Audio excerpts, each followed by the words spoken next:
بكم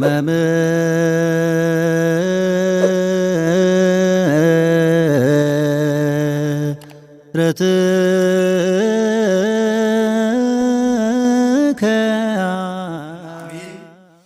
kabajamoota fi jaalatamootaa maatiiwwan waaqayyoon kan jaalattan waaqayyo isiniin kan jaalatu hordoftoonni chaanaalii keenyaa Dogimaa Tuubii hundumti keessan bakka jirtanitti lafa jirtanitti nageenyi waaqayyo isiniif haa baay'atu jecha guyyaa har'aa kana immoo kutaa arfaffaa barnoota keenya walitti fufiinsaa hiikaa abjuu isa jedhudha. Namni baay'een abjuu argee abjuu koo akkamittan hiikkadha? Ergaan isaa maalidha? Waaqayyoon maaliif natti dubbate? Waaqayyoon maaliif natti mul'ate? Haati koo qulqulleettiin dubroo maadam ergamaa Mikaa'elaa Gabriel maaliif natti mul'ate? Jedhanii haasa'u.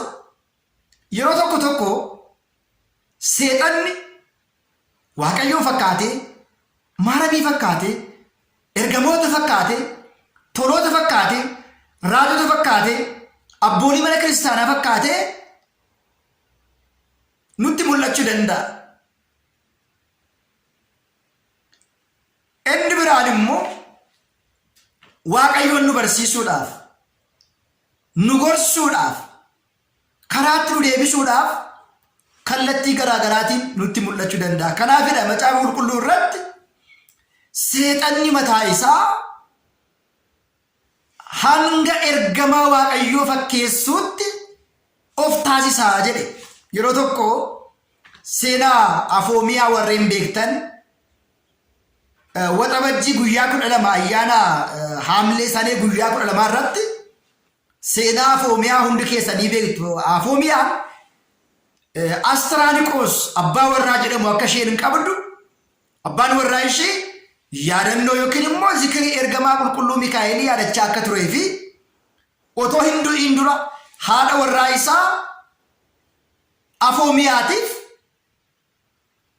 suura ergamaa qulqulluu Mikaa'elii kaasee kenneefi akka inni boqote hundi keenya beekna. Egaa yeroo baay'ee gama tokkoon monoksee mana kiristaanaa, gama tokkoon ergamaa qulqulluu Mikaa'elii fakkaatee isheetti mul'achaa tureera. Isa kana hunda dursa hiikkaa mul'ataa beekuudhaaf kadhannaan nu barbaachisa. Soomni nu barbaachisa. Saganni nu barbaachisa. Namni tokko abjuus mul'atas argee yaa Waaqayyo mul'atan arge kun dhuguma moo sobadha? Diina kootu na qoraa jira moo situ karaa keetti na deebisuuf yaadaa jira? Kan jedhu beekuun barbaachisaadha. Kutaa arfaffaa keetti kana laalla. Namni baay'een abjuu baay'ee argee abjuu isaatiin dhiphatu jira. Waan nama sodaachisu, waan nama rifaachisu yookiin maatiin ofii nama jalaa du'ee halkan argaa buluu, firri ofii waan ta'e nama jalaa ta'ee yommuu manni gubatu, yommuu bishaan nama fudhatu, yommuu waan ta'e bicha namoonni argan jiru. Halkan keessa gaafa abjuu sodaachisaas abjuu gaariis argitan yommuu riba keessa dammaqxan ka'aatii maqaa abbaa kan ilmaa kan hafuura qulqulluu waaqa tokkoon ameen. Yaa Waaqayyo, yaa gooftaa koo, yaa uumaa koo, ani yakkamaa, ani cubbamaa kan ta'e nan beeka. Garuu ergaan kun si biraa yoo ta'e naaf haa ta'u. Ergaan kun garuu diina koo biraa, seexana biraa natti fakkeesseetu yoo ta'e ati hafuura kana narraatti ifadhu. Ati hafuura kana narraa injifadhu jenne kadhachuun hunda keenya barbaachisa jecha malee abjuu agarreerraa hin kadhannu, hin sagannu, hin soomnu. Waan akkasiin argee yaa abbaa koo yookiin gara lubootaa deemne yookiin gara barsiisotaa deemne yookiin immoo akka ollaaf naannoo keenyaatti warreen abjuu hiikan jedhamanii beekaman jiru. Yookiin mana qaalluu ta'uu danda'a, yookiin immoo mana sheekii ta'uu danda'a, yookiin immoo mana xonqaayii ta'uu danda'a. Eenyullee abjuu Waaqayyoon akka nutti mul'atu taasise sheekiinis, xonqaayiinis, qaalluunis nuu hiikuu hin danda'u. abjuu keenya kan hiiku eenyudha? Waaqayyoodha. Mul'ata keenya kan dhugoomsu eenyudha? Waaqayyoodha. Malee qaamni tokko namni tokko yookiin immoo abbaan ta'ee hiikuu hin danda'u. Garuu maal barbaachisaa? Oromoon waa mammaaka asirratti abjuu hiikkaatu tolchaa. Sodaa miti. Nam tokko halkan keessa abjuu argee bakka sodaadheera barana du'uu hin danda'a. Du'ee ta'uu danda'a abjuu keessa. Yookiin waan ta'e argee ta'uu danda'a. Namni nuu hiikeef abjuu sun abjuu hiikkaatu tolcha. Keessuma abjuu seexan nu agarsiisu. Yeroo baay'ee as keessatti abjuu keessatti rakkoon guddaan namoota baay'ee rakkisu abjuu sagaagalaati. Abjuu sagaagalaa. Abjuu sagaagalaatiin immoo maaltu dhufa? Sagaagala dhufu. Nama qofaa taa'ee ofirratti sagaagalu abjuu keessa. Halkan keessa hirrafaa gaafa dammaqu hafuurri sagaagalaa isarratti waan ta'e hojjete isa dhiiraa wajjin dubartiin akka bultu. Isa dubartii wajjin immoo dhiirri waan akka wal fakkeessee yaada kana keessa isaan keessumaa warreen hilma laliit jedhama afaan Amaariffaatiin. Hilma laliit kun abjuu harkaniiti halkan keessa sagaagala hojjechuu. Hirrafuu yeroo rafan sagaagala hojjetu yeroo ka'an namni isaan bira isa dhiiraa bira dubartii isa dubartii bira dhiirri hin jiru. Kana maaltu raawwata? Lakkoofsi tokko hafuura ayina xilaa jedhamutu namoota yeroo baay'ee kanaan qora. Dhiiratti dubartii fakkaattee dubartiitti dhiira fakkaattee akka isaan sagaagala keessa galan. Inni biraan immoo akka borii isaa mana kiristaanaa deemuudhaaf karoora qabna yoo ta'e bor mana kiristaanaa deemnee qaddasiisuudhaaf foonsaas haa ta'uu fudhachuudhaaf mana kiristaanaa deemna yoo ta'e har'a halkan kan akka nuti mana kiristaanaa deemne gufuu fuuldura keenya ga'a. Namni mul'anni halkanii yookiin immoo hilma laliit kan jedhutti mul'atee fi dhangala'aan qaama isaa keessaa ba'e mana kiristaanaa sa'aatii 24f hin galu. Irraan deebi'aa kanaaf. Nam tokko mul'ata halkanii abjuu halkaniin laphee hirribaatiin sagaagalee mana kiristaanaa sa'aatii 24f hin galu. Sa'aatii 24 booda qaama isaa dhiqatee gara mana kiristaanaa keessa galu seera mana kiristaanaa nutti himti. Keessumaati mul'anni kun abjuun akkasii kun abjuuta baay'ee fokkisaa fi jireenya keenya keessatti soomaan sagadaan yoo ta'e malee mo'achuu hin dandeenyedha. Ani dhiira hin beeku, ani dubara hin beeku jedhanii murteessu tokko ta'ee jedhee akka inni gufate akka inni mana kiristaanaa hafu akka inni qiddaasee hafu hafuura taa'isuudha. Hafuurri abjuu sagaagala keessaa jechaadha.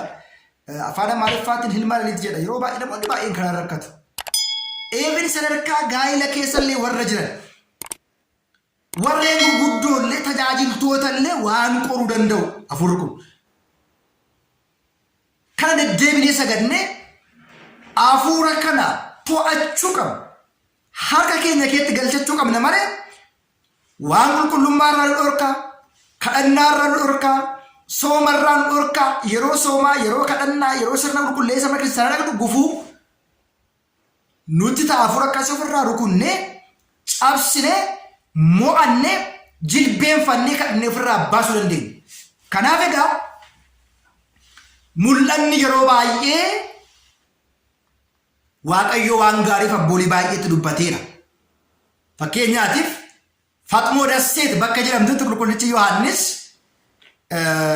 mul'ata arge.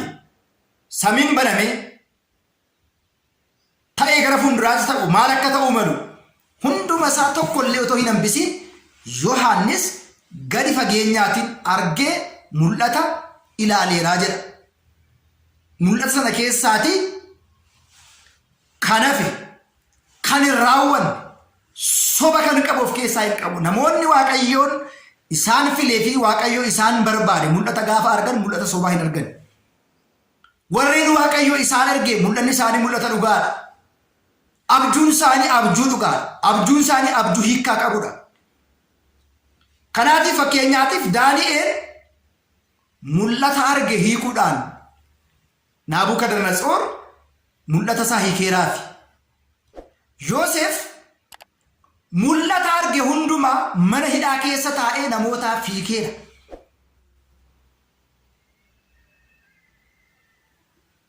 Saamu'eel lubicha Eelitti dhaqee himee akka Waaqayyoon isatti dubbate Eeliin hubateera, ittiin fayyadamuu baates. Kanaaf egaa bara keenya keessa immoo warreen jiran paasteroonni bara keenya keessaa, shakkitoonni bara keenya keessaa mul'atan argee barri kun akkasidha, namni akkasiin du'a, mootummaan akkasii akkas ta'a, barri akkasii beeladha, barri akkasii quufadha, barri akkasii waraanadha, barri akkasii namoota fixaa jedhanii namoonni baay'een burjaaja'anii fi namootas burjaajessan jiru. Ani baay'ee kan na dinqu warra dubbata too hin ta'in warra isaan hordofudha. Inni guddaan rakkoon bara kana jiru mul'ata sobaa fi abjuu sobaa warra abjootanidha. Otoo homaa hin argin agarreerra. Otoo homaa hin dhageenyeerra. Otoo Waaqayyo isaatti mul'atiin Waaqayyo nutti mul'ateera. Osoo Waaqayyo isaanii hin ergin Waaqayyo nu ergeera. Otoo Waaqayyo hin ergin Waaqayyo agarreerra. Otoo homaa hin beekin beekneerra. Otoo homaa hin qulqullaa'in ani qulqulluudha warri jedhan bara keenya keessa kaa'anii jiru. Maatiiwwan Waaqayyo. Yaa obboleettii koo, yaa obboleessa koo. Inni isaanitti mul'atu silaasitti mul'atati waan soomtu waan sagadduudhaaf. Namni soome, namni saganne akkamitti Waaqayyotti mul'ata? Namni qulqullummaa hin qabne akkamitti Waaqayyotti mul'ata? Namni maarabiin gane akkamitti Waaqayyotti mul'ata? Namni kabaja taabotaa hin beekne akkamitti Waaqayyotti mul'ata? Kan dhugumatti isatti mul'achaa kan jiru hafuura seexanaati malee, hafuura hamaati malee hafuura Waaqayyoo miti. Hafuurri Waaqayyoo waan hin taane naasa'u, waan bushaa hin naasa'u, waa'ee fuudhaa, waa'ee maheeruma. Waaqayyo natti dubbateera, ati abaluutti heerumuu qabda, abaluu si fuudhuudhaafi በጣም በሚያሳፍር ሁኔታ sadarkaa kanatti gadi bu'anii hojii salphinaa fi hojii fokkisaa akkasii warri haasa'anii fi dubbatan jiru. Kutaan 5ffaan barnoota biraatiin itti fufaa. Galatoomaa.